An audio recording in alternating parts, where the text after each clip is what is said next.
When my daughter was 2, I was having a tough time as a single mother and decided to take a road trip up Highway 1.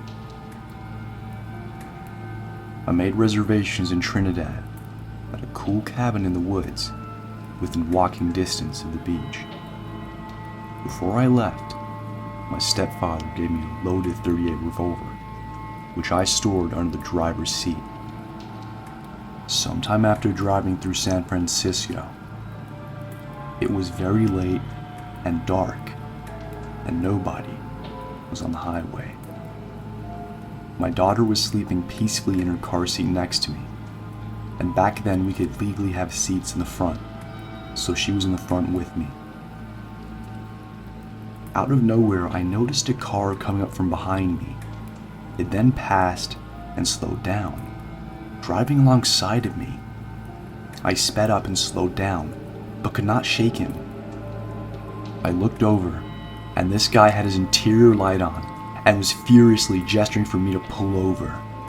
I knew I had to find a safe place, and quick. There was nobody else on the road, and I was running low on gas. There was just nothing on this highway for miles. I kept driving, but this guy would not leave me alone. I was getting very frightened, but the mama bear was coming out, and I was also getting very angry. I knew he could see my kid, who was still sleeping at the time. Finally, there was an exit up ahead and a gas station in the middle of nowhere, so I took the exit, with the guy closely following me. I wasn't sure what to do. The gas station was brightly lit up, but it had no customers. I didn't feel safe to pull in, so I slowly passed it. I drove further into the dark, deserted landscape and pulled into a large dirt area, and then drove quite a ways off the highway, with him still following. Absolutely nothing around. I knew I was in big trouble, and I needed to take control, and wanted to put him in a vulnerable situation. Mama Bear was in full protective mode, and I was mad. I stopped the car, grabbed the gun, and jumped out, locking the car behind me. As he pulled up, I ran around to the passenger side window and waited. He then got out of his car and quickly moved towards me. I suddenly held the gun up, visible in the moonlight. He came to a halt, surprised. I then leveled the gun across the car, taking aim, and waited. He just stood there, weighing up his options, and then turned around, got back in his car, and left. Not a single word spoken. This happened at the beginning of this month, after traveling home from a gaming convention. It was a little over a 14-hour drive, and me and my mom had just gotten over the halfway mark. Being that we were both getting tired, and it was about 10 p.m. at night, we decided to pull over at a gas station and have a nap.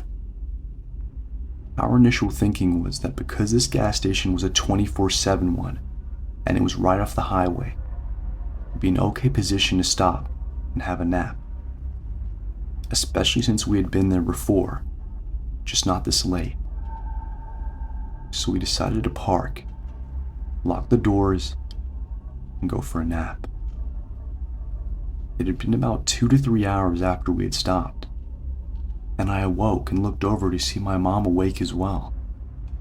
She told me to get back on the road and seemed slightly on edge. I asked her if everything was okay, and she said, "I'll tell you once we're on the road." Turns out, she had woken up about 45 minutes to an hour after we'd stopped, to the sound of someone trying to open the handle of the driver's side passenger door. She sat there for a few minutes, and then turned on the inside car light, and the movement suddenly stopped. She never saw anyone, but she noticed the store had closed, and a white van was parked facing the side of our car by the side of the gas station. Not wanting to frighten me, she let me sleep some more. The white van never left, and she never saw anyone after that. Thankfully, our doors were locked shut, and whoever it could have been didn't follow us. I remember having a dream at the same time, and I heard the door handle trying to be opened, so maybe it was my brain trying to tell me in my dream. But either way, it was a creepy encounter nonetheless. When I was younger, each summer and almost every New Year, my family would pack the car and go on a road trip to visit family in Mexico. We never had any problems before, until one particular trip when I was 8. Like every road trip before, we always left our home in North Texas around 6 p.m. in order to reach our destination the next morning. So around 2 a.m., we crossed into Mexico, and that's where things got weird. When you're on the only stretch of freeway in the middle of the desert, you don't tend to freak out about having the same car behind you for miles. It was practically pitch black outside our windows, the only visible shapes being the dotted stars and the eerie silhouettes of the cacti. We'd been in Mexico for about an hour, and still had a few more to drive. And I remember sleeping, but still being semi-conscious of what was around me, because I didn't really have the skill to fall asleep in the car. "Miguel, that car behind us. It's been there since we left Laredo." My dad peeked at the car behind us and shrugged off my mom's tension. "A lot of cars use a road. He's probably going to Reynosa or another city." And he left it at that. Despite his sureness, my mom kept a wary eye on the car behind us.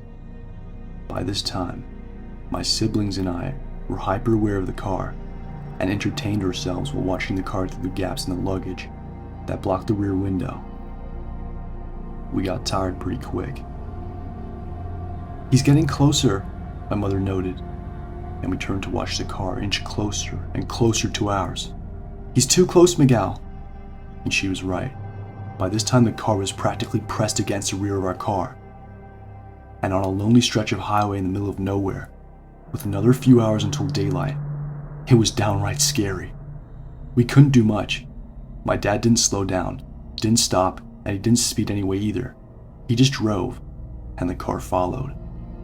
The next 30 minutes were the most tense we have ever experienced. The car would ease off sometimes, only to press its blinding headlights against our rear once more, like he knew he was freaking us out and enjoying it.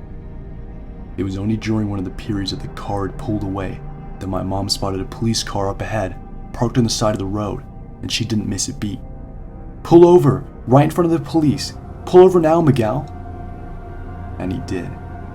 The car kept driving. I wonder how confused the policeman must have been as he watched my dad park our car right in front of him. The policeman came over and asked what was wrong, and my mother urgently told him everything. The car, the way it followed us and taunted us. The policeman took her claim seriously and told us how people were victimized and had their cars stolen on these empty highways by thugs and criminals. And then he offered to drive behind us for a while, make us feel safe. We drove off with the police cruiser behind us and finally felt relieved. Until about 10 minutes later, when we saw something that confirmed the policeman's words and my mother's worst fears. 10 minutes later, we saw the car pulled over on the side of the road, waiting. This happened around 2 years ago. I was around 15 or 16 years old at the time. My family was on their way to Mexico. The main point of going was for my grandfather to meet my little brother, who was about 7 years old at the time. Toll roads are supposed to be a safer alternative. You pay a certain fee depending on your vehicle at different spots, and there's supposed to be a federal policeman along the highway. Anyways, about 4 hours before we got to my dad's hometown, we approached a bridge with a lot of traffic, which was odd since the rest of the road hadn't been so clustered. Being from the US, we found it odd that some vehicles were driving over the white line on the right-hand side of each lane, in the shoulder. My dad, the driver, assumed it was to give access to passing. Keep in mind, we had never driven to Mexico alone, and it had been over 8 years since we were last there. So there was an 18-wheeler, or should I say 26-wheeler in front of us. It was like one of those FedEx trucks that pull 2 short trailers at once, but this one was pulling 3 normal-sized ones. It was moving so slow, being the cause of the traffic in the right lane. Since he was driving on the shoulder, my dad decided to pass him, still being able to do so without crossing the yellow line into the oncoming traffic. We noticed that the other cars weren't doing the same thing, but we didn't think much of it. After a while, I looked back out my back window, trying to take a picture of the sunset. When I did this, I saw the same truck coming at us full speed. I froze in fear. I couldn't believe my eyes. My brother noticed that I was staring out the window, and I looked back. My other younger brother, who was 13 at the time, yelled to my dad that we need to move now. As if things couldn't get any worse, there was a traffic jam ahead, in the oncoming lane, so there was no way of passing the vehicle in front of us. My mom began to panic.